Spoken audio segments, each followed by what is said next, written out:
Ikaw ang sarado utak, Rading. Ano bang ayaw mo sa reclamation? Samantalang pabor sa lahat yun. Dahil magbubukas yun ng mga oportunidad sa trabaho. Na ang kapalit, ang malawakang demolisyon dito sa pangisdaan.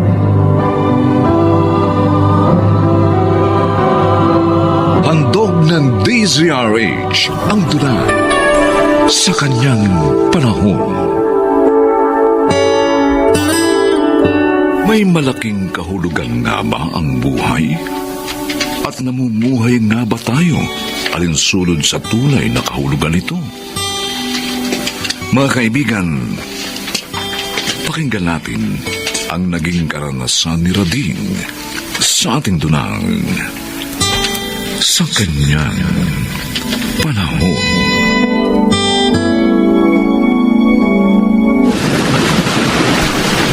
Rading! Rading! Ay! Ikaw pala, friend.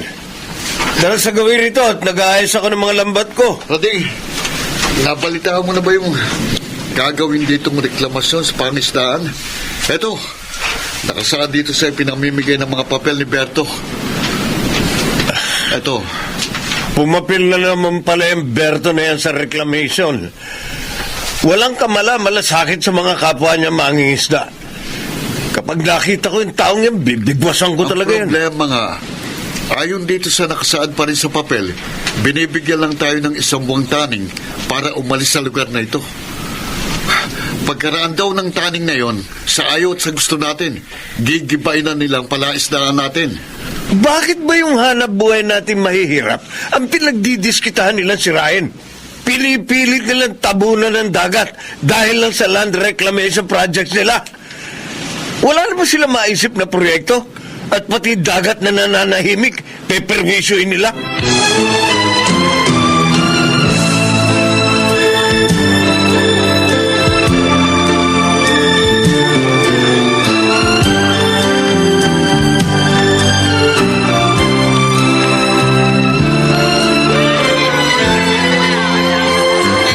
Kapag natuloy ang reklamasyon, Dolor, saan naman kaya nila tayo itatapon?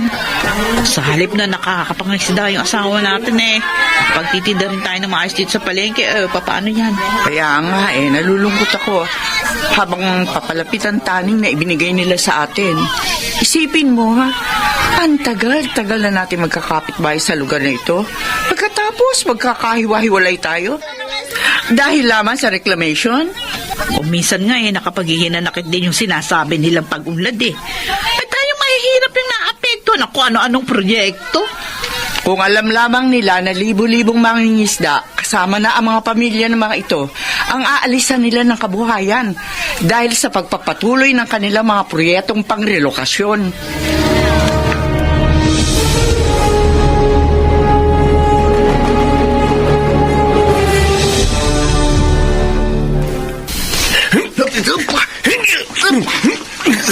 Ay, mukhang galing mo umilang, ha? Rading, tika, ano ba? Tado ka. Bakit ba galit na galit ka sa akin? Wala naman ako ginagawang masama sa iyo. Yung kawalan mo ng malasakit sa aming mga kasama mo sa pangisdaan, yun ang ikinabibwisit ko. Kaya babasagin ko yung pagmumukha ko. Teka. Maliksi ka, ha? Parte lang naman ako ng pamimigay ng proyekto para sa relokasyon. Karapatan ko yun dahil gusto kong kumita ng pera. At sabihin mo makasarili ka. Sa halip na paglubagin mo mga loob namin, gumagawa ka pa ng paraan para umalis kami agad dito. Ikaw ang saradong utak, Rading. Ano bang ayaw mo sa reclamation? Samantalang pabor sa lahat yun. Dahil magbubukas yun ng mga oportunidad sa trabaho. Na ang kapalit, ang malawakang demolisyon dito sa pangisdaan. Ganon? Ha? Ganon ba, Berto? Kapag tinabunan ng ilang bahagi ng dagat, makagagawa ng mga artipisyal na isla na magpapalawak sa mga teritoryo ng mga syudad. Lilikha yun ng mga oportunidad para sa komersyal na pag-unlad at makapagbibigay ng mga trabaho. Bakit ba hirap na hirap kang intindihin yun, Rading? Hayop ka, isang ilang. Dahil para sa kapakanan ng nakararami iniisip ko, Hindi katulad mo, na puro perang pinairal sa buhay. Ay, Tarado ka, ha? Roding, kapag hindi ka pa tumigil, papatulan na kita! Uy, di mabuti! Sige, suntukan tayo!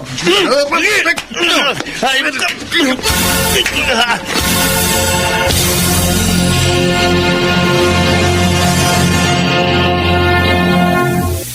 Sa kanya na ang gamit nyo! Sige na! Sumakay na kayo!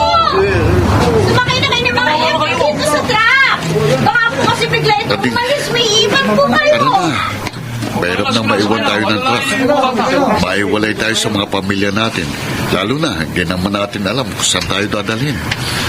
nararamdaman mo ba nararamdaman ko, Efren? Para tayong mga basurang hahakutin. Pagkatapos, basta na lang itatambak kung saan. Wala naman tayong magagawa kundi tanggapin ang ipinangako nilang rehabilitasyon at pabahay. Kahit pa paano, may babagsakan pa rin tayo. Hanggang sa huli, hindi pa rin nila pinakikinggan ang mga boses natin. Ang mga hinaing natin na pilit lamang tayong namumuhay sa gitna ng matinding kahirapan. Tay! Oh. Nakalis na po ang truck! Maandar na truck. Rabi, tara na! Sumakay na tayo!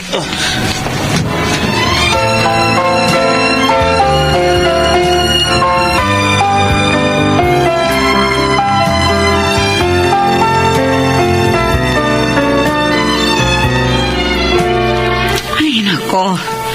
Nakapanlulo mo naman talaga yung pagkakabagsak natin dito sa lugar na ito, Dolor. Para tayong nasa desyerto. Dinala ba tayo rito? Para dito na rin mamatay? Alam mo, Belen, ang isang pinagpapasalamat ko sa pagkakadala sa atin sa lugar na ito, magkadikit lang yung mga unit na ibinigay sa atin. Ibig sabihin, magkakatulungan pa rin tayo. Gayon nung nasa pangisdaan tayo. At isa pa, yun na hintong pag-aaral ni Amor dahil lang sa wala sa panahong pagkakarelocate sa atin. Pati edukasyon ng anak ko naapektuhan. Ang mabuti pa, tara, maglakad-lakad tayo sa paligid para malaman natin kung paano tayo mabubuhay sa lugar na ito. Abay, imposible namang walang mga eskwelahan at ospital na malapit dito. At saka ang isa pa natin dapat hanapin, yung palengke. Dahil doon tayo makakakita ng hanap buhay.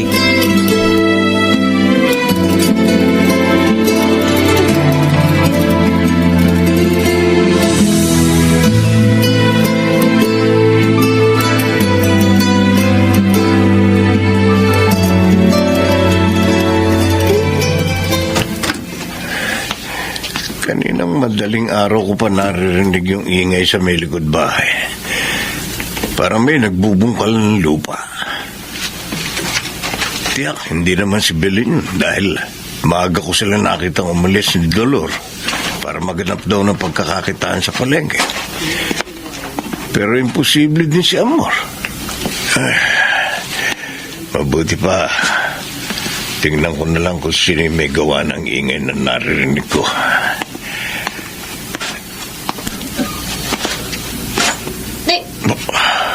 Itay!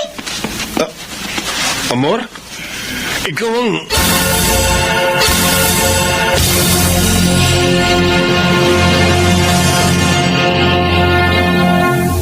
Tay! Nakita ko po kasi itong mga supot ng mga bininang sili, okra at saluyot sa isang bakanting unit. Dito rin po sa hilera ng unit natin. Siguro, hindi interesado yung dating nakatira doon. Kaya basta itinapon na lang itong mga binhi. Mahirap ang magbungkal ng lupa. Mabuti pa ako nang gagawa nun para sa mga hilerang pagtataniman mo. Salamat po, Tay. Basta susundin ko lang po yung mga paraan ng pagtatanim na nakasulat dito sa likod ng mga supot. Sige anak, baka bago magtangali, naigawa na kita ng mga hilerang pagtataniman mo ng mga binhing yan. Ay, salamat po. Tay, pwede pong dagdagan nyo ng 2 pang hilera para pagtataniman ko naman po ng talbos ng kamote at kangkong. Mabilis po kasing tumubo ang mga yun eh. Oh, sige, walang problema. Tsaka nga po pala, magre-request po kung igawa nyo na ako ng isang maliit na kulungan muna. Anuhin mo naman ang kulungan. Ano ilalagay mo dun? Magpapabili po ako kay inay ng mga leghorn chicken sa palengke. Madali po kasing mangitlog ang mga yun eh. Kaya pararamihin ko po para mangitlog din ng marami. Kaya pagawa na rin po ako ng kulungan, no? Para sa mga Lego na alagaan ko, ha, Tay?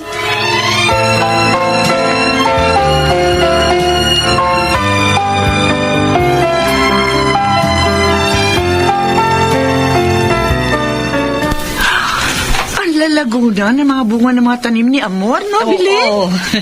Abay, sobra-sobra pa sa idinideliver natin sa mga suki nating may pwesto sa palengke. Malamig kasi yung mga kamay niya sa pagpapatubo ng halaman, Dolor. Kaya yung ultimong mga gulay na mahirap patubuin, aba, ay napabunga niya. Oo nga. Ba, isipin mo, ha? Nagsimula lang sa mga binhing na pulot niya. Pero ngayon, sari-sari na yung mga pananim niya. Nakatulong din ng malaki ang kaalamang natutuhan niya sa gardening nung junior high school. Kaya nga sa pagtungtong niya ng senior high, organic agriculture raw ang kukunin niyang program. Dahil gusto niyang maging agriculturist balang araw.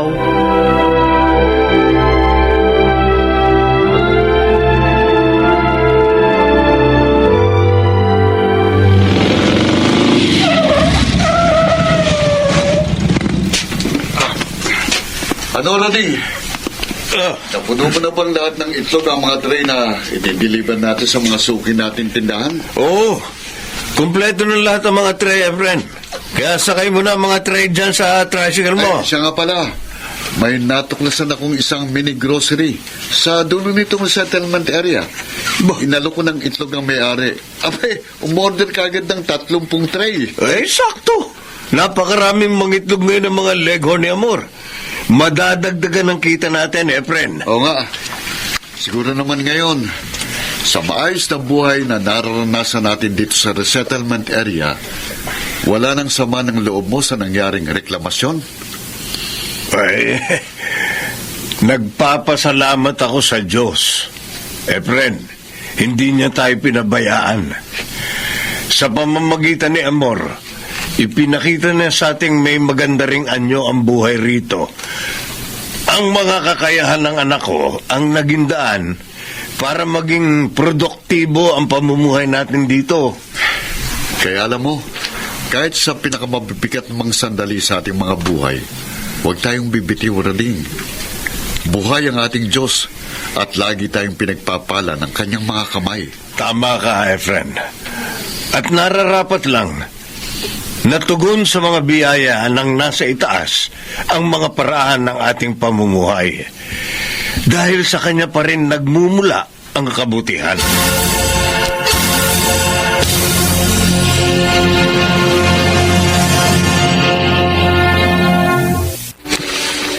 Dumarating ang mga pagpapala sa mga taong nagsisikap at hindi lumilihis sa pananampalataya. Dahil mula sa pinakamagagandang pagpapala, ang mga ito ang pinagmumula ng lakas para sa mga araw ng kapaguran at mga oras ng kapighatian. Sa kanyang panahon.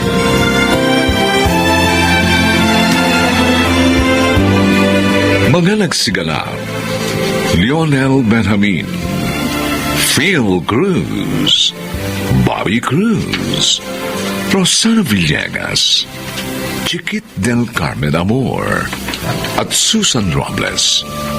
Special Sound Effects, Jerry Mutia. Technical Supervision, Eric Lucero at Bong Muyar. Musical Scoring, Buboy Salonga. Ang kasaysayang ito'y mula sa panulat ni Sel Barlan. At sa pinagsamang direksyon ng inyong lingkod June Martin Legaspi at Bobby Cruz. Sa kanyang panahon. Ikaw pala, kuya. Napasyal ka. Walang yakap! Kuya, bakit mo ako sinampal? Wala naman akong kasalanan sa'yo.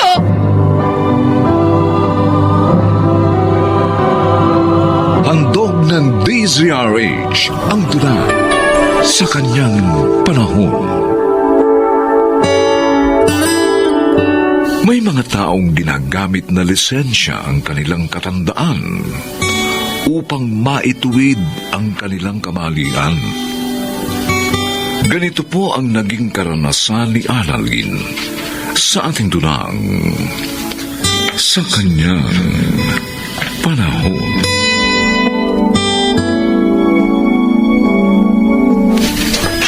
Hindi ko alam, Elson, kung matatagalan kong magkalayo kami ni Crisel. Kaya mo yan, kuya. Mabilis lang naman yung 2 years eh. Oo nga naman, Kuya Robert. Tama si Elson. Isipin mo na lang, para sa inyo ng mga pamangkin ko yung pagsasakripisyo ni Ate Crisel. Oo nga, kuya. Lalo ngayon na wala kang permanenteng trabaho. Sana nga, magkaroon uli ako ng trabaho. At talagang hindi ko na paalisin pa si Crisel. Nandito lang kami. Handa kami ni Elsong damayan ka sa iyong kalungkutan. Salamat, Annalyn. Ang mabuti pa, dito na lang kayo kumain ng mga bata, kuya. Nang mabawasan yan, lungkot mo sa pag-alis ni ate. Oo nga. Paborito mo yung ulam na niluto ko.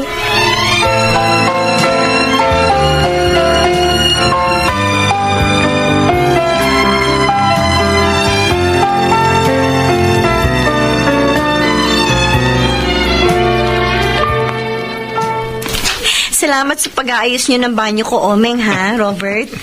Okay lang yun, Jenny. Hindi naman malaki sira ng banyo mo eh. Isang hapunan lang ang katapat niyan. Ano ka ba, Oming? Uy, ayos lang yun, pre. Hapunan lang naman eh. Siya nga naman, Robert. Huwag ka nang mahiya. Kung gusto niyo, inuman pa tayo eh. Oh, Ha? wow, Naku. game pala to si Jenny. Talaga. At mabilis din akong mag-alis ng Ano? ng lungkot. Ah. Di ba nasa abroad ang misis mo? Kaya malungkot ka? Akala ko kung ano na eh.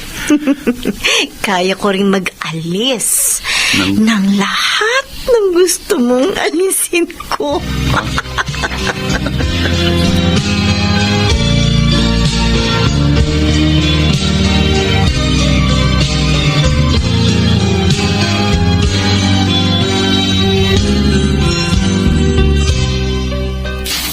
Ate Crisel, kumusta ka naman dyan? Heto, pinipilit pa rin kayanin ang lungkot. Mhm. May good news ako sa'yo. Si Kuya may trabaho na. Nabanggit nga niya nung huli ko siya makausap. O kaya lalo na kayong makakaipon, ha? Yan naman talagang ibig ko mangyari eh. Kaya lang, Annalyn, nag-aalala ako eh. Saan? Baka dahil sa pangungulila, mambabae kuya mo. Ano? Maraming pangyayaring ganon, di ba, Annalyn? Inaaliw na namin si Kuya. At inaasikaso ko rin yung mga anak nyo. Maraming salamat sa inyo, ha? Sana nga, huwag kaming matulad ni Robert sa ibang pamilya ng mga OFW na nawawasak dahil nagluko yung isa. Ayoko mangyari sa amin yun. Hayaan mo, ate. Palagi kong paaalalahanan si Kuya. Kahit na kapatid niya ako, ha? Hindi ko siya kukonsintihin pag ginawa niya yun.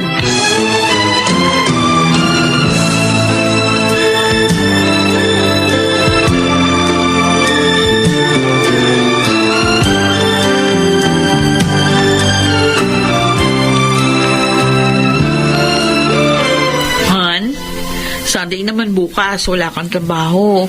Ano kaya kung ipasya natin yung mga bata? Maganda yan, ha? Hindi lang silang marerelax, kundi maging tayo. Ayan, sige, sasabihin ko sa mga anak natin para mag-ready na sila. And so, nga pala, isama na rin natin sina Kuya Robert at yung mga pamangkin ko. Kasi mula nung umalis si Ate Crisel, napansin ko, hindi na nakakapamasyal ang mga bata. Okay lang sa akin yun, kaya lang, baka hindi okay kay Bayaw. Bakit naman hindi magiging okay sa kanya? Sigurado nga matutuwa yun pag niyaya ko. Malay mo, may iba siyang gustong kasamang amasya. Ano?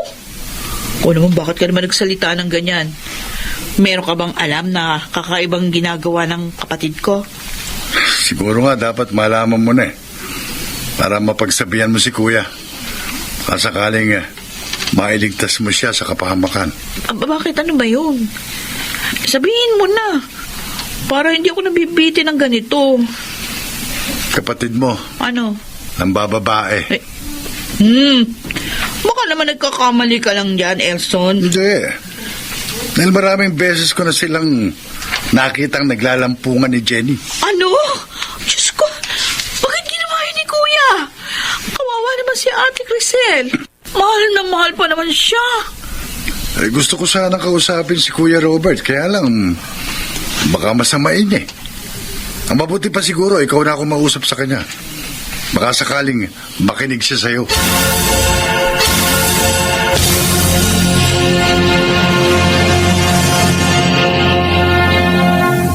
Ano bang sasabihin mo sa akin, Annalyn?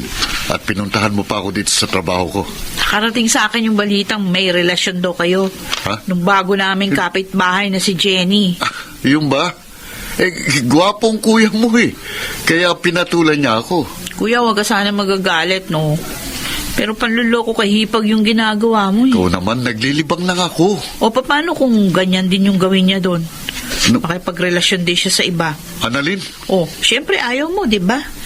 Kaya wag mong gawin sa kanya yung ayaw mong gawin sa'yo. huwag ka nga makialam sa amin. Lalaki ko. At walang mawawala sa akin. Kaya okay lang, kahit mambabae ko. Anak ko, mali yung katwiran na yan. Tama na! Umalis ka na. At isara mo yung bibig mo, ha? Kung ayaw mong magalit ako ng gusto sa'yo.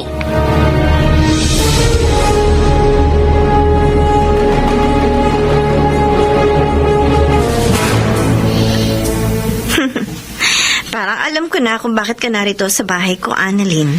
Tungkol sa kuya ko, kay Kuya Robert, Jenny. Sabi ko na eh. Alam mo naman na may asawa yung kuya ko, eh. Eh, bakit pinatulan mo pa? O wala naman dito misis niya. Kaya walang problema. Hindi pa rin tama yung ginagawa nyo. Binawasak mo unti-unti yung pamilya ng kapatid ko. Layuan mo na siya.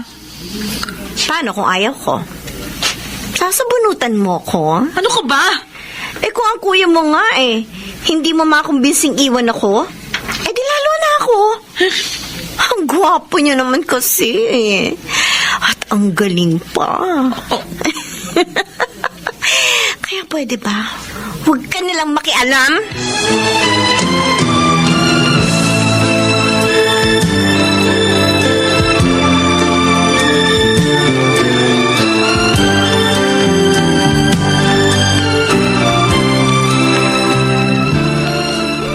Ay, ikaw pala kuya. Napasyal ka. Walang yakap. Ay! Anay, bakit mo ako sinampal? Bakit? Wala naman akong kasalanan sa'yo, ah. Bakit nagsumbong ka pa rin kay Crisel? Kahit binalaan na kita. Bakit? At kinausap mo pa si Jenny, lalayuan ako. Nagmamalasakit lang ako. Dahil ayoko masira ang pamilya mo. Wala kang karapatang panghimasukan ng buhay ko. Mas matanda ako sa'yo. Eh, mali yung ginagawa mo. Kasalanan na sa batas ng tao, kasalanan pa sa batas ng... Wala kang pakialam! Ikaw, ito na ang huling panghihimasok mo sa buhay ko. At ayoko nang pupunta ka pa sa bahay ko. Dahil ka, Jenny, sisirain mo pagiging magkapatid natin. Wala akong kapatid na pakialamera at talaira. Wala!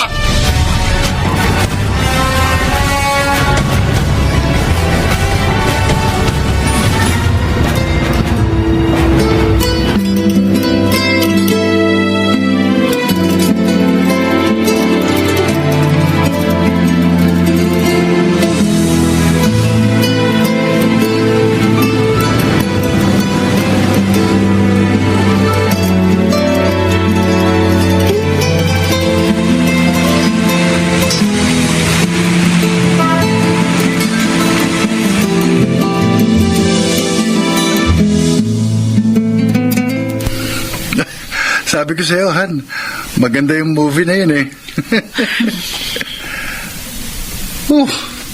Pambihira. Nanood na tayo ng comedy film, malungkot ka pa rin. Pasensya ka na, Elson. Naaalala ko lang kasi si Kuya. Ilang buwan na rin wala akong balita sa kanya. Kasi nga, pinangangatawanan na niya ang relasyon niya kay Jenny. Sayang ang mahigit 12 years na pagsasama nila ni Ate Crisel.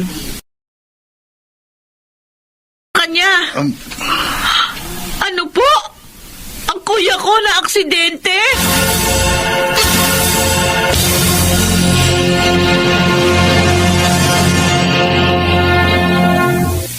Jenny, salamat at narito ka na. Marami ako inasikaso. Kaya ngayon lang ako nakaparito, Robert. Hindi bale, ang mahalaga, narito ka na ngayon. May mag-aasikaso na sa akin. Ay, hindi. Ha? Hindi ako magtatagal. Magpapaalam lang ako sa'yo. Anong ibig mo sabihin? Nalaman ko na, dahil sa nangyaring aksidente sa'yo, matatagalan bago ka makalakad. Oo nga. Nakakatakot naman ang lagay mo ngayon. Ayoko mag-alaga ng may kapansanan. Hirap yun. Kaya, kinatapos ko na ang relasyon natin. Hindi. Sorry, Robert. Nagpapakatotoo lang ako. At least, kinausap kita ng diretsyo. Kesa naman sa bigla na lang kitang takasan. Jenny, Balikan mo na lang ang asawa mo. Baka mapagtyagaan ka pa niya.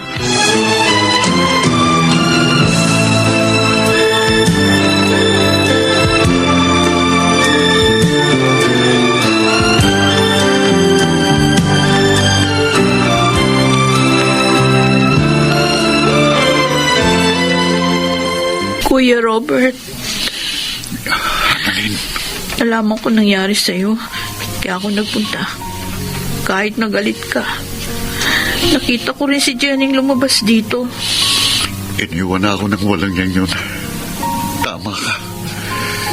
Isang malaking pagkakamaling ginawa kong pagpatol sa kanya. Dahil doon nawasak ang pamilya ko. Maging ang samahan natin bilang magkapatid.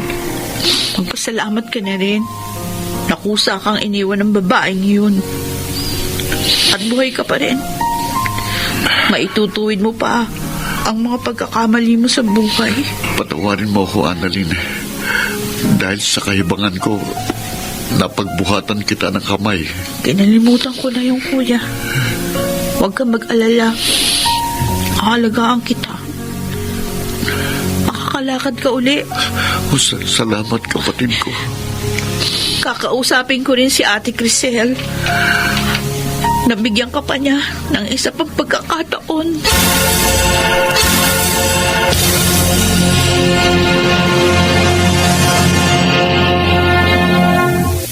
Magpasalamat sa Diyos ang may mabuting kapatid, sapagkat siya'y biyaya na inyong nakamit sa kanyang panahon.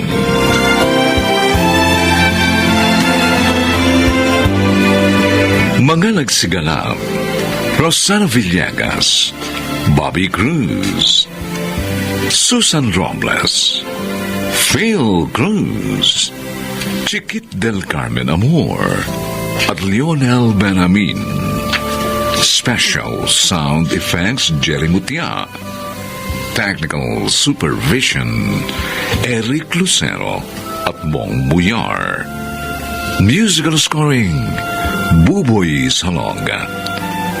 Ang kasaysayang ito'y mula sa panulat ni Telma Corporal Alcantara at sa pinagsamang direksyon ng inyong lingkod June Martin de Gaspi at Bobby Cruz.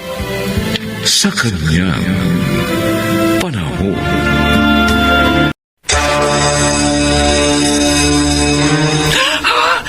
Rogelio! Sa pamamagitan nito, matatauhong ka na!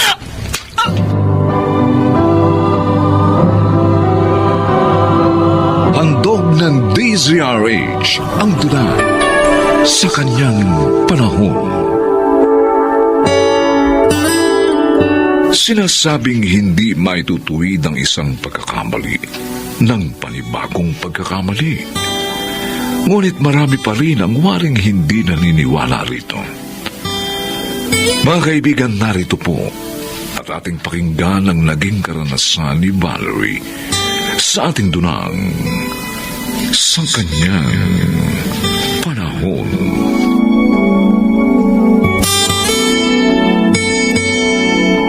Mami, saan kayo pupunta? Oh, may date ang mami mo, anak. Date? Oh, yes, Kuya Fernando. Kanino? Sinagot niyo na ba si Mang Tomas? Ay, hindi ah. Tsaka wala akong gusto sa kanya, no? Mas matanda pa nga siya sa walang yamon daddy eh. Bakit ko siya papatulan? Eh, di pinagtawanan lang ako ni Amado.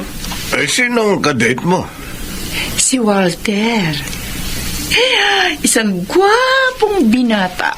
Yung sinabi niya sa akin last week na nakilala niya sa isang dating site? Oh, yes, Iha. At boyfriend ko na siya. What? Mami naman! Bakit niyo ginawa yun? Bagay naman kami, hindi ba? Hindi naman ako mukhang matanda. Mami, bukod sa ang bata ng Walter na yun, hindi niyo pa siya lubos na kilala. Mas makikilala ko siya ngayong BM ko na siya, anak. Hindi ko alam kung bakit naging ganyan na ngayon ang pangangatuwiran mo, Valerie. Ano ba nangyari sa'yo?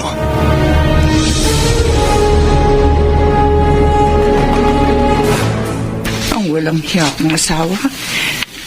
Nag-post na naman ng pictures nila ng babae niya. At nasa abroad pala sila. Nagpapakasarap. Ang kapal na mukha nila. Walang hiya ka, Amado. Sa kabila ng pagmamahal at katapatan ko, nagawa mo pa rin ako pagtaksilan. At sa kumari pa natin, walang hiya ko. Bakit kita iiyakan? Wala ka namang kwentang lalaki. Mabuti pa, tawagan mo ko si Walter. Iayayain ko siya mamasyal. Tama. Wala namang pasok bukas sa office. Maghapon kaming lalabas.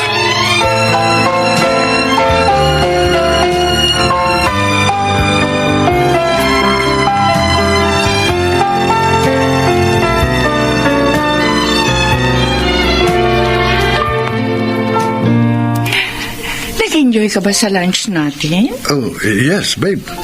Ang sarap na pagkain. Sabi ko na magugustuhan mo dito eh. Kaya lang, ang laki ng nagastos mo. Oh, it's okay. Basta ang importante, we're happy. Sorry Ikaw na naman ang gumastos sa date natin. Oh, Alam ko kasi, maliit lang kita ko sa trabaho. Kulang pa nga sa mga gastusin ko. I understand. Teka. Eto, kunin mo. Pera? Oh, Ani ko yan. di gamitin mong pandagdag sa mga pangangailangan mo. Bumili ka ng damit, sapatos. No. Kakaya naman sa'yo, babe. Oh, babe. come on. Eh. Don't be shy. Okay. Girlfriend mo ko, di ba? Kaya hayaan mong tulungan kita.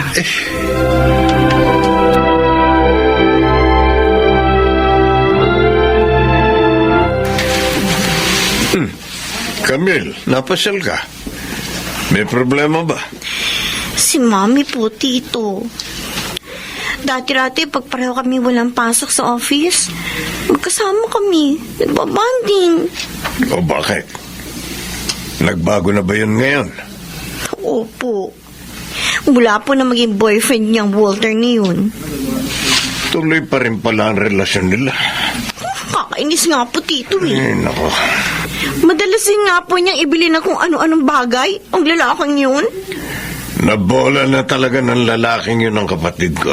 Tito, pagsabihan niyo nga si Mami. Ayoko siya masaktan ulit. Yun talaga ang gagawin ko. At sana lang, makinig siya sa akin.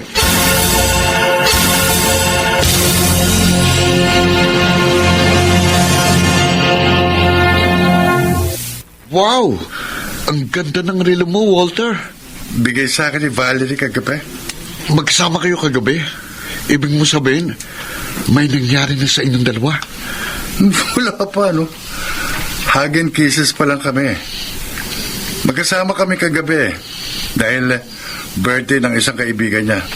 Sinama niya ako sa party. Pinakilala ka niyang boyfriend niya. Ano pa? Hindi ka nahiya. Bakit ako mahihiya? Gwapo naman itong kaibigan. Pare, matanong nga kita. Talaga bang gusto mo si Aling Valerie? Kasi kung gusto mo siya, dapat i-dispatcha mo na si Cindy. Ang tapang pa nga nun eh. Parang Gabriela silang kung magalit. Dick, si Cindy yung talagang mahal ko. Oh, Sideline ko lang si Valerie. Kaya kung may i-dispatcha man ako balang araw, si Valerie yun. no, kawawa naman si Aling Valerie. Oo, kasalanan niya yun. Pumatol siya sa parang anak na niya. Paano kung magalit si Cindy kapag nalaman ng tungkol kay Aling Valerie?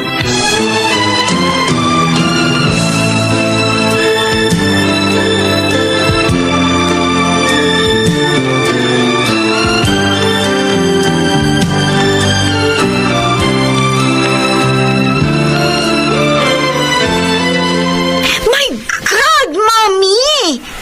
Ang mahal na cellphone na yan. Ibibigay niya lang doon sa Walter na yun? Camille, love you ko siya. Kaya walang masama doon. Hindi mo ba naiisip na pineperahan ka lang ng lalaking yon? Kasing edad lang siya ni Camille. Kaya nga. Mami, tanggap ko naman kung gusto niya napalitan si Daddy. Dahil pinagpalit din naman niya kayo sa ibang babae. Pero sana naman, huwag naman sa lalaking kasing edad ko lang. Diyos ko. Ang hirap sa inyong dalawa, ha? Napaka-judgmental nyo. Tapat sa akin si Walter. Mahal niya ako. Hindi tulad ni Amado na manluloko. Sinaktan lang ang damdamin ko. Ang gusto lang naman namin, yung wag ka nang masaktan pa muli. Mahalaga ka sa amin. Kaya nagmamalasakit kami sa iyo. Wag mo naman sanang masamain yun. Basta balang araw, mapapatunayan ko rin sa inyo na tapat si Walter sa akin. Tandaan nyo yan.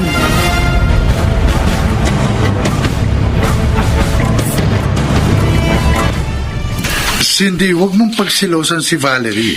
Matanda na yun. Pero niyayakap mo siya, hinahalikan, inaalala. O siyempre, para magkapera ako. Ano? Alam mo namang maliit lang ang kita ko sa trabaho ko. Kaya naisip ko, gawin ko siyang sideline. Para magkapera ako ng malaki. At tama naman ang naisip ko.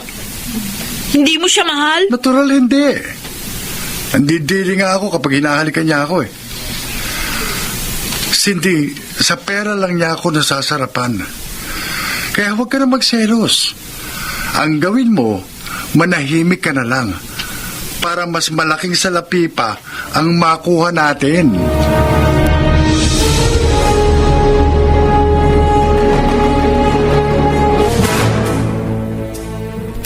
Nandito na ako sa labas ng bahay ng matandang Valerie na yun. Manda ka sa akin, matanda ka. Kapal ng mukha mo. Pumatol ka pa sa halos anak mo lang. At ito naman si Walter. Wiling-wili sa perang binibigay mo. Kala naman niya, matutuwa ako. Di bali nang maperwisyo ko sa gagawin ko. Basta, may sama ko kayong dalawa. Kakatok na ako. Walter? Ikaw ba yan? Ay, bakit bumalik ka? Ang walang hiya, nang galing pala dito.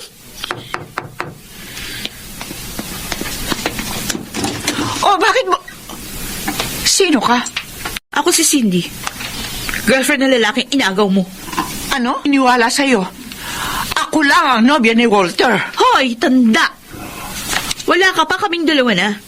At para sabihin ko sa'yo, pera mo lang ang gusto niya, no? Doon siya nasasarapan, naintindihan mo? Ha? Ano? Sinabihan nga niya akong manahimik eh, para magkapera din ako. Pero hindi ko kaya. Hindi ko matiis ang panluloko niyo sa akin. Kaya sama-sama na tayong maperwisyo. Sa pamamagitan nito, matatauhan ka na.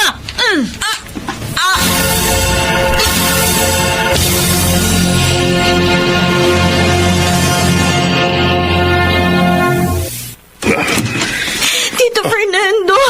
Tito! Camille, bakit ka umiiyak? Ano nangyari? Si Mommy! Dinala ko sa ospital! Bakit? Ano nangyari kay Valerie? Wala naman akong alam ng sakit niya. Sinaksak po siya ng babae nagngangalang Cindy raw! Sino babaeng yun? At bakit siya sinaksak? Uy, anong lagay ng mami mo?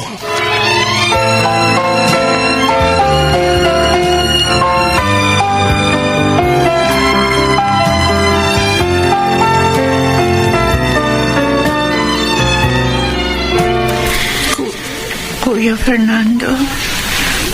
Buti naman at Hindi grabe ang tama mo, Valerie. Sinabi na ba sa'yo ni Camille ang buong pangyayari? Opo, Mami. Sinabi ko na po kay Tito. Matapang pala nobya ng Walter na yun. Hindi ko alam na may nobya na si Walter. At gusto lang niya akong perahan. Tama pala kayo sa inalaan niyo. Kung sa bagay, ginamit ko rin naman siya. Ha? Hindi niyo talagang gusto ang lalaking iyon? Oo, anak. Ginamit ko lang siya upang malimot ko yung sakit sa ginawang pag-iwan sa akin ni Amado. Ipinakita ko sa mga tao. Ako, kaya niya akong palitan. Kaya ko rin siyang palitan. Kaya kumuha ko na mas bata. Mas gwapo kaysa sa kanya. Mami! Pero mali ako sa ginawa kong pagganti. Muntik pang manganib ang buhay ko. Oh, Valerie.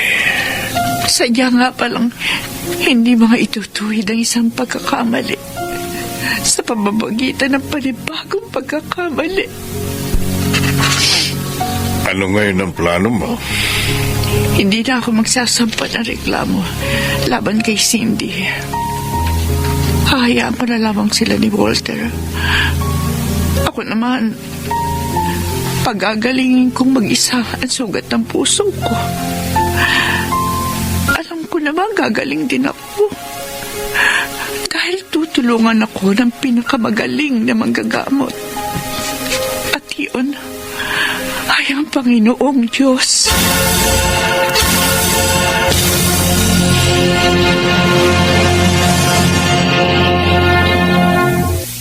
Lahat ng tao'y nakadarama ng silakbo ng damdamin.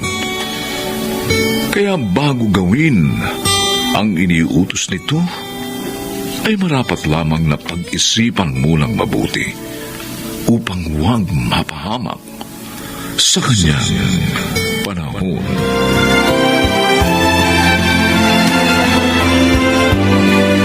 Mga nagsiganap, Susan Robles, Lionel Benjamin, Chiquit del Carmen Amor, Bobby Cruz, Rosana Villegas, at Phil Cruz.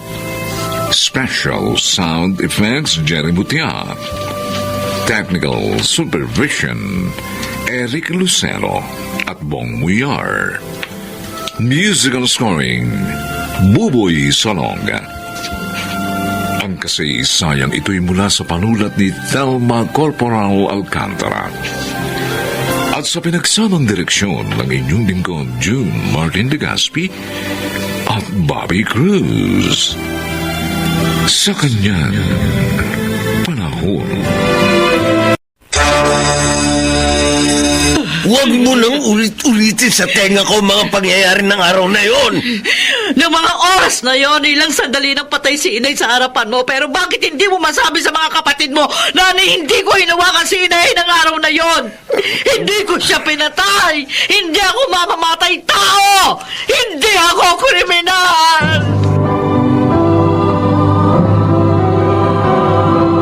Handog ng DZRH ang tula sa kanyang panahon. Paano nga ba ang pagpapakita ng magandang impluensya ng isang ama upang maprotektahan ang kanyang pamilya?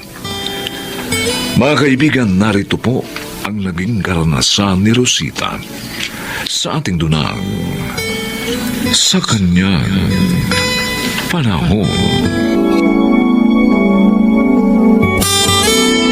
Buwisit na ulam to! Buwisit na bahay talaga ito! Buwisit! Ito! Ano na naman bang problema mo at pinagdidiskitahan mo ng init ng ulo, pati pagkain? Hindi ka ba kinikilabutan? Pati kanin tinatapon mo? Wala ka bang alam iluto kundi paksiw na isda? Pati hinig ako, amoy paksiw na eh!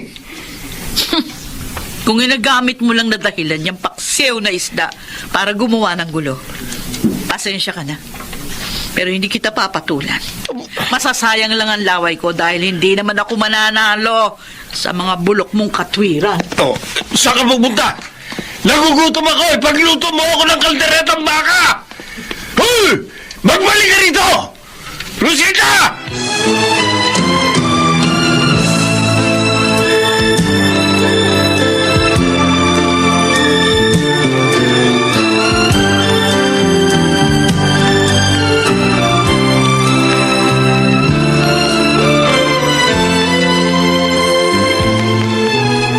Kung minsan, kuya, nakakapagod na rin unawain yung mga walang dahilang pagwawala rito sa bahay ni Itay. Naaawa nga ako kay Nay. Dahil siyang sumasalo sa mga galit ni Itay. Masyadong mapaganap. Hindi naman nagbibigay ng pera samantalang ang lakas kumita sa diskarte niya. Kung bakit naman kasi, habang tumatanda si Itay, lalo nagiging masama ang mga kostumbre. Kahit nga tayo, hirap na siyang pakisamahan. Malakas kasing impluwensya sa kanya ng mga taong nakakasalamuha niya sa labas. Kung anong isuso sa kanya, ginagawa niya. Di nga sana balik kung para sa kabutihan lang itinuturo sa kanya. Ganun ba kahina ang Itay? At wala siyang sariling disposisyon, Ewan kuya? ko. Yan kasi yung obserbasyon ko sa kanya eh. Ang hindi pa maganda, dinadala pa niya hanggang dito sa bahay yung mga baluktot na katwirang nasasagap niya sa mga kainuman niya.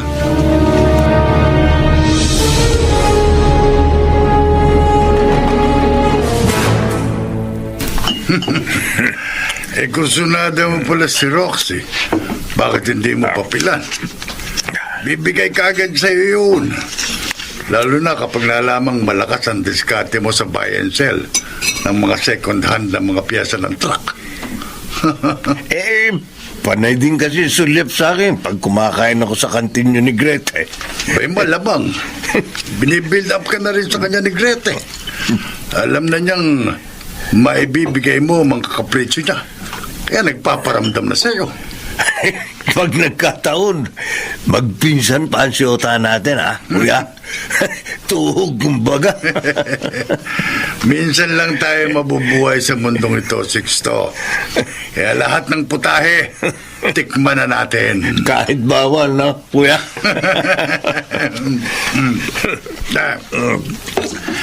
Ito lagi ang tandaan mo, ha, Sixto. Walang bawal-bawal sa taong gustong lumigaya. Kahit pabawal na kaligayahan yun.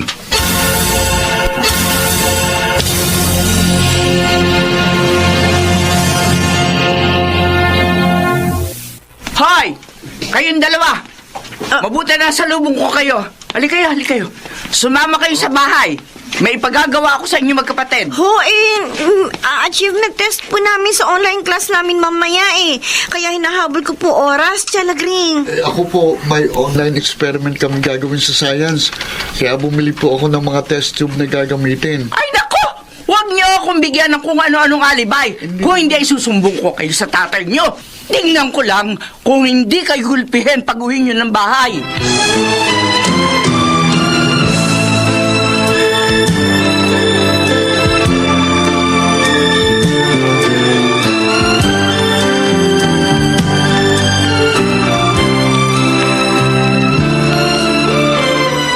Nasaan na ang mga batang yun? Malapit nang magsimula ang online class nila. Hindi pa rin nagsisiuwi ngayon. Ano ba yan? Yung mga cellphone nila. Nandun at pareho palang nakacharge sa tabi ng laptop nilang nakabukas.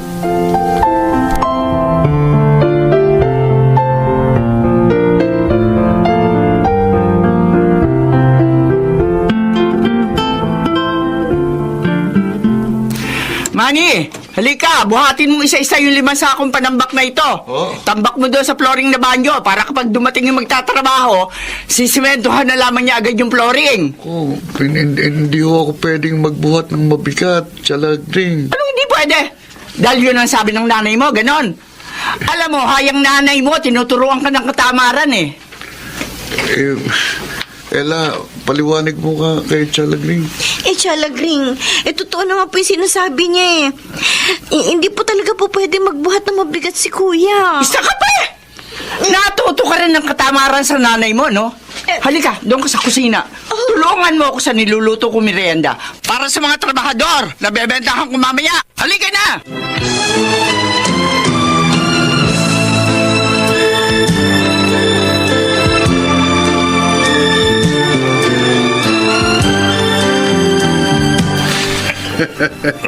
Talaga palang hindi mo binibigyan si Rosita sa kinikita mo sa pagbubayan siya ng mga lumang piyesa ng truck at Sixto.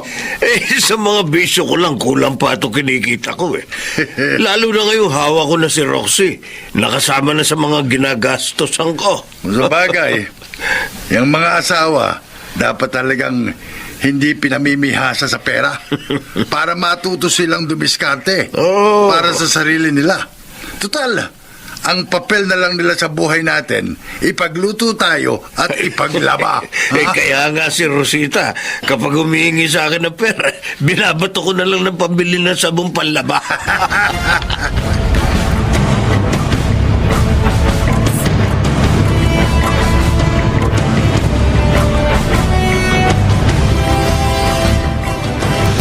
Manny! Ay, naku, Diyos ko! Anak, ano nangyari sa'yo? Bakit ang dami mong dugo sa puwitan? Nay, ayaw pong minto ng pagdurugo ng almoranas ko Ha? eh. Naku! Natatakot na po ako. Ella! Ella, halika muna dito! Ay! Ang kuya mo, kailangan dalhin natin sa ospital! Ay, Diyos ko! Ang kuya! Dali! Tumawag ka na ng tricycle sa labas! Kailangan maisugod natin sa pinakamalapit na ospital ang kuya mo! Opo, opo, Nay!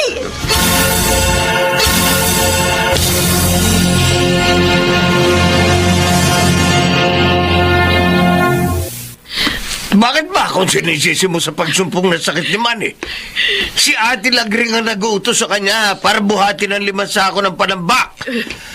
Kung di ba naman talaga tangay ang anak mo, di sana sinabi na sa tiyang niya na may almuranas siya. Ay, sinasabi na nga ni Ella, pero pinuputol agad ni Ate Lagring yung mga sasabihin nila.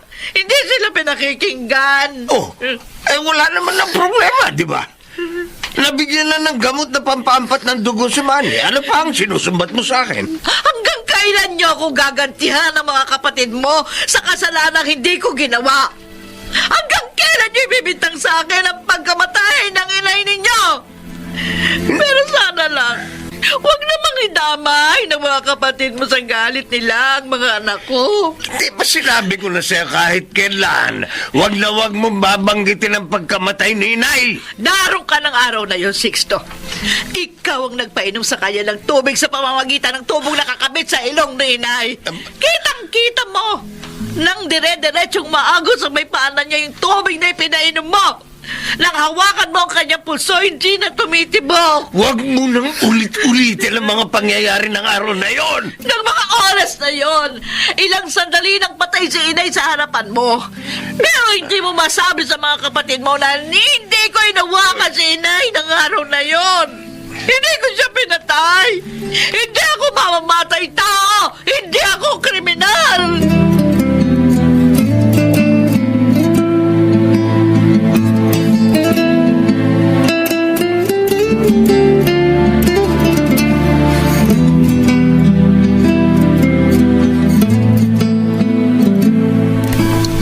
Alam ko, ng mga panahong yun, sinusundo naman talaga ni Rosita ang nurse sa health center na nagpapakain kay inay sa pamamagitan ng tube feeding. Kinukwento sa akin ng nurse lahat.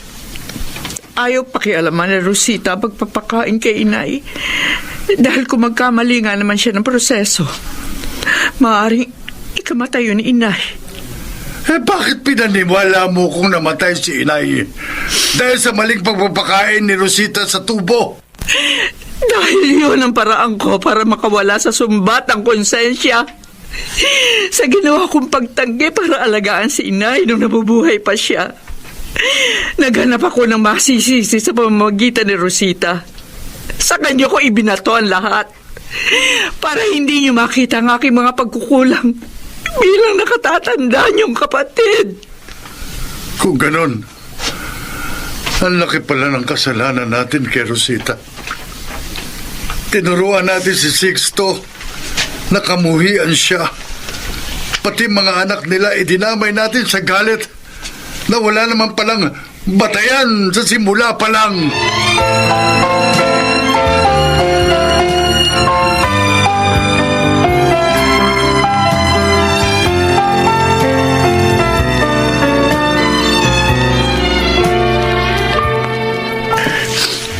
Bakit naman kasi? Batid ko ang totoo pero pilit ko pa rin pinanindigan ng isang malaking pagkakamali sa nakaraan. Lahat ng sakit at paghihirap ng loob na gusto niyong ipadana sa akin, kaya kong tanggapin. Pero wag lang sa mga anak ko, Sixto. Kung wala kang pangarap na magkaroon sila ng maayos at magandang buhay sa hinaharap, ako, yun ang pinapangarap ko. Hindi ko alam kung paano hihingi ng kapatawaran sa inyo ng mga bata, Rosita. Siguro, simulan mo sa sarili mong pagpapatawad sa iyong mga pagkukulang. Hindi naman kami mandamot ng mga anak mo sa pagpapatawad. Noon pa man, wala kaming hinihintay, kundi ang madama ang iyong kalinga at pagmamahal.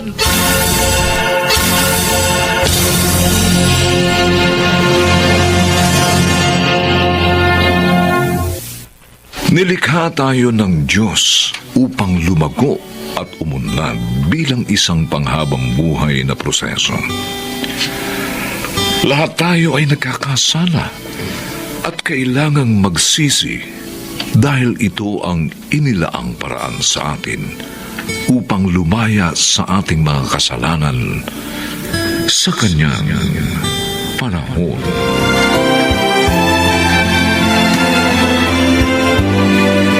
Nalagsiganap Rosana Villegas, Chiquit del Carmen Amor, Susan Robles, Phil Cruz, Lionel Benjamin at Bobby Cruz. Special Sound Effects Jerry Mutia. Technical Supervision Eric Lucero at Bong Muyar. Musical Scoring Buboy Sanog. Ang kasaysayang ito ay mula sa panulat ni Sel Barlam at sa pinagsamang direksyon ng inyong lingkod June Martin Legaspi at Bobby Cruz sa Kanyang Panahon.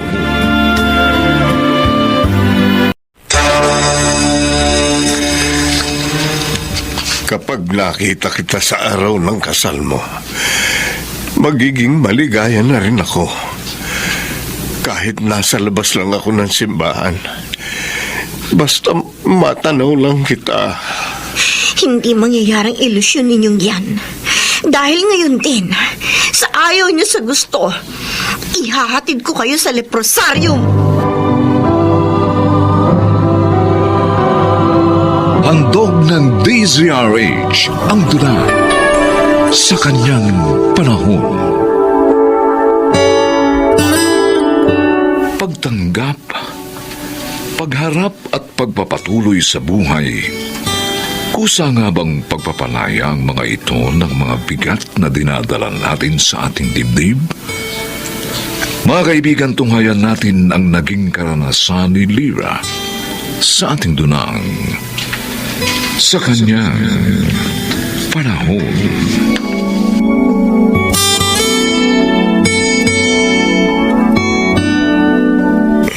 Ito na po ang huling pagdalaw ko sa inyo dito sa leprosarium, Tay. Hindi ko inaasahang yan ang sasabihin mo sa akin sa pag-uusap natin ito, anak.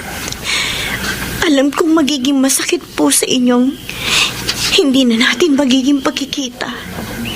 Pero yun po makabubuti sa mga panig natin, Tay. Kalimutan niyo na ako. At kalilimutan ko na rin kayo. Lyra, anak. Hayaan niyo na ako magkaroon ng buhay na nakahiwalay sa buhay ninyo, Tay.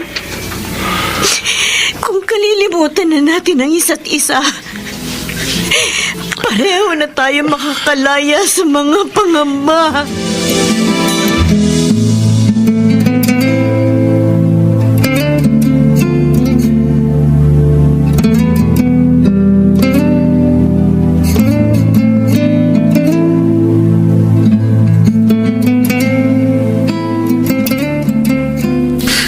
Dad, kumusta? Eto, masayang-masaya nang matanggap ang text mo na ikakasal ka na. Sa wakas, papapanatag na rin ako dahil lalagay na sa tahimik ang anak kong mahusay na arkitekto. At dahil nalalapit na ang araw ng kasal ko, kaya magpalakas ka, Dad. Gusto kong sa araw na yon, naroon ka rin sa harap ng altar at gwapong-gwapong naka-Amerikana. Oh, seryoso ka ba? Kailangan ba talagang naroon ako? Well, kung buhay ang mami, kayong dalawang gusto kong naroon sa kasal ko. Pero kung dalawa na lang tayong natitirang nagmamahalan dito sa mundo, it's a must, Daddy. Kailangan mong dumalo sa kasal ko.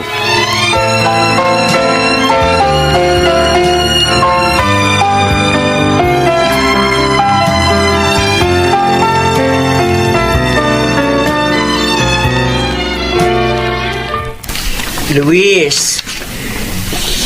Ay, Luis. Oras na ng pag-inom natin ng gamot. Tayo na sa loob. Para saan pa ba ang pag-inom ko ng mga gamot, Beata? Mababago pa ba ng mga gamot na yan ang naging paglayo sa akin ng aking anak? Ang mga gamot para sa pagaling mo. Kailangan pa rin ng mga iyon ng katawan mo. Kaya tara na sa loob.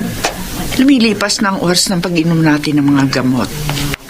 Napakasakit. Nadudurog ang puso ko sa tuwing sumasagi sa isip mong hindi na ako dadalawin dito ni Lira. Oo, tao ka, oo. Aaaring nung huling araw na pumunta siya rito, yun ang nararamdaman niya. Pero hindi siya rin matitiis ng iyong anak, Luis. Naniniwala ako. Dadalhin at dadalhin siya pabalik ng kanyang mga paarito.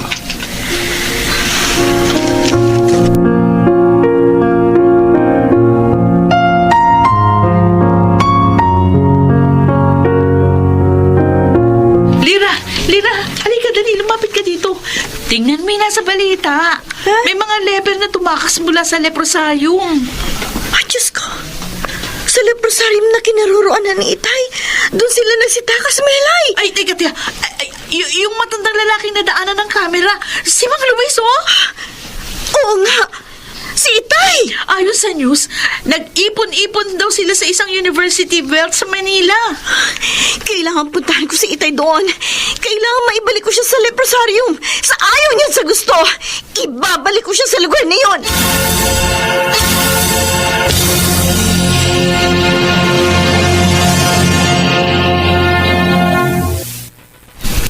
Alam niyo bang binigyan niyo ako ng malaking problema sa ginawa niya pagtaka sa leprosarium? Ano pa kasi iniisip niyong gawin dito sa labas? Magpapakalat-kalat kayo dito. Hindi niyo ba alam na lilikhala kayo ng takot sa mga tao? Gusto ko lang kasing makita ka sa araw ng kasal mo, anak. Pinag-usapan na natin ang lahat tungkol sa mga pagitan natin. Bakit ayaw niyo pa rin intindihin yun, Itay? Kapag nakita kita sa araw ng kasal mo, magiging maligaya na rin ako. Kahit nasa labas lang ako ng simbahan, basta matanaw lang kita. Hindi mangyayaring ilusyon yung yan. Dahil ngayon din, sa ayaw niyo at sa gusto, ihahatid ko kayo sa leprosarium.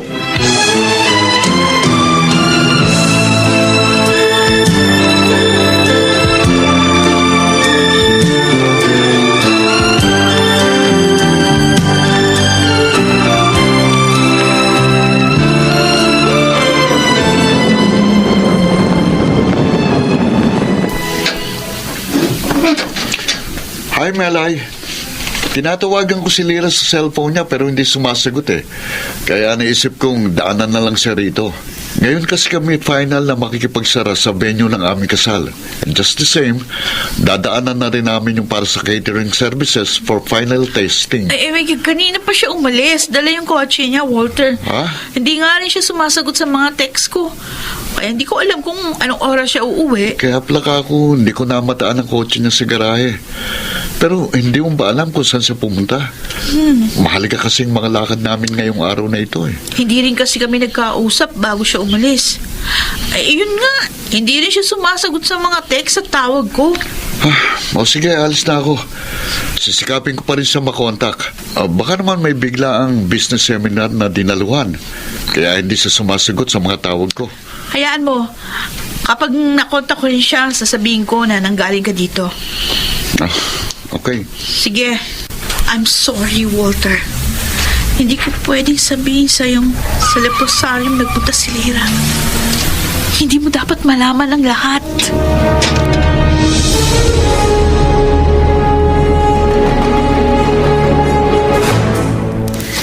Luis, tanggapin na natin na ang lugar na ito ang ating mundo. Dito, makapamumuhay tayo ng panatag. Malalayo tayo sa panganib ng diskriminasyon. Diskriminasyon maging sa sariling kadugo. Ang ituring akong isang buhay na patay. Minsan, inililigaw lang ang tao ng mga mali niyang nararamdaman, Luis. Pero sa huli, maaantig pa rin ang kalooban. Salamat sa pagiging mapagmalasakit mo. Hindi lang sa akin, kundi sa mga pasyenteng nandito sa pasilidad nito. Malaking tulong ang pag-alalay mo sa aming mga damdamin, Beata.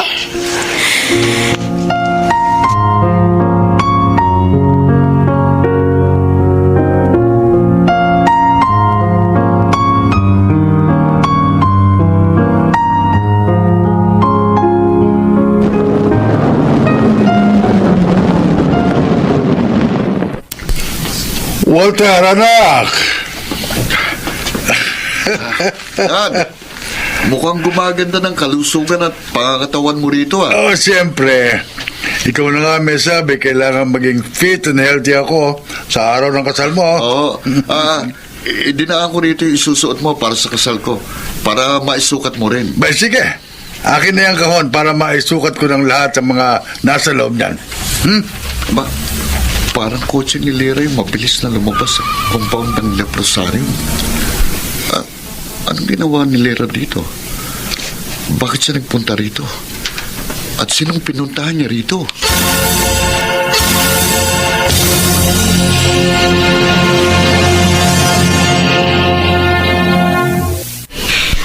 Ang ganitong sitwasyon ang kinatatakutan kong dumating.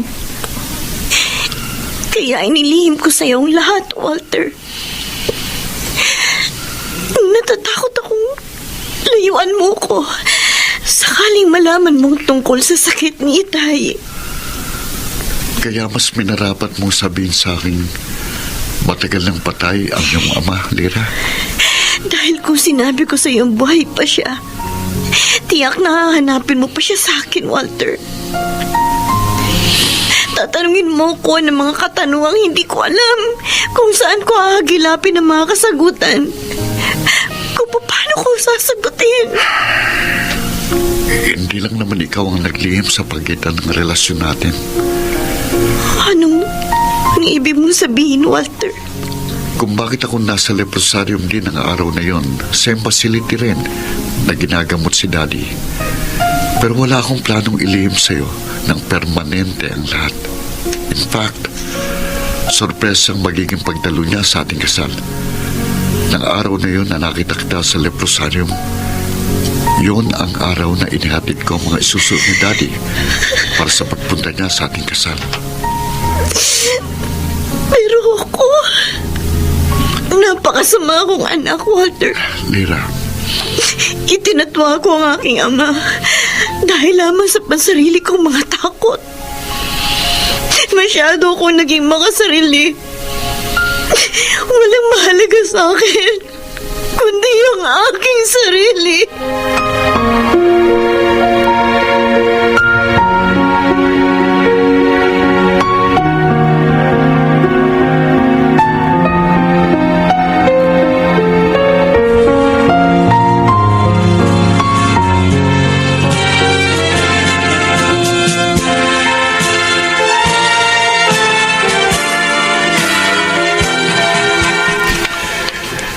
Napakaganda ng anak ko, Biata.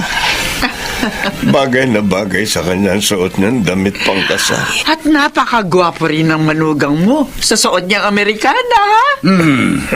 Anak ko yata yung gwapong pinag-uusapan nyo. Kanino pa magmamana yan eh? Hindi ako tututol sa sinabi mo, kumpare. Oh, Kahit naman sa ang anggulo tingnan, litaw na litaw ang kagandahan lalaki niya magama. ang nakatatawa sa atin, nasa iisang facility lang pala tayo. Pero hindi tayo magkakakilala kung hindi pa ikinasal ang ating mga anak. Sobrang mahihiyain kasi itong si Luis, Oscar. Abay, kung hindi ko pa pipiliting lumabas para sumali sa mga kasayahan sa pasilidad, hindi talaga lalabas ang kanyang silid. Ang mahalaga, parang iisang pamilya na rin tayo ngayon. Magdadamayan tayo sa isa't isa pagbalik natin sa facility.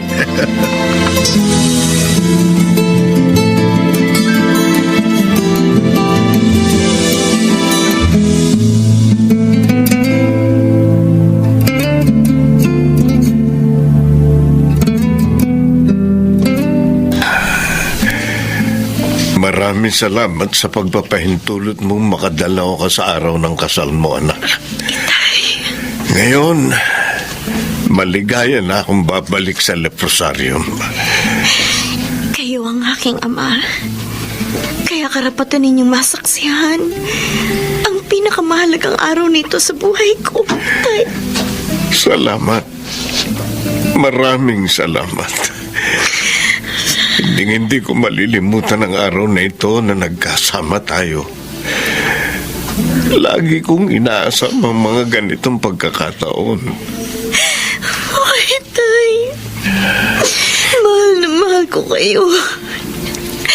Patawarin po ninyo ko sa aking mga pagkukulang.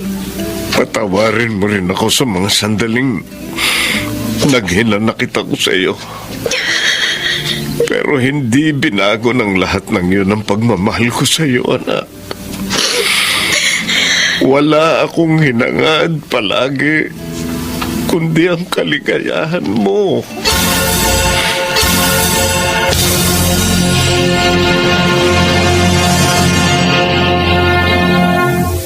Walang perpektong kaligayahan, lalo pat kung wala ang kapatawaran. Ang pagpapatawad ang tugon sa pagkakaroon ng isang masaya at panatag na buhay. Walang mabigat na kasalanan sa pagpapatawad sa kanyang panahon.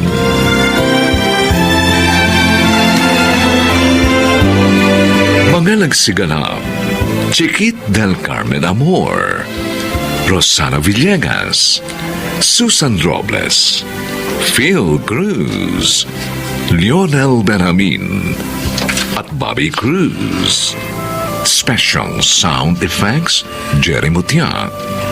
Technical Supervision, Eric Lucero at Bong Muyar. Musical Scoring, Buboy Sanog. Ang kasaysayang ito ay mula sa panulat ni Sel Barnum at sa pinagsamang direksyon ng inyong lingkod June Martin de Gaspi at Bobby Cruz. Sa kanyang panahon.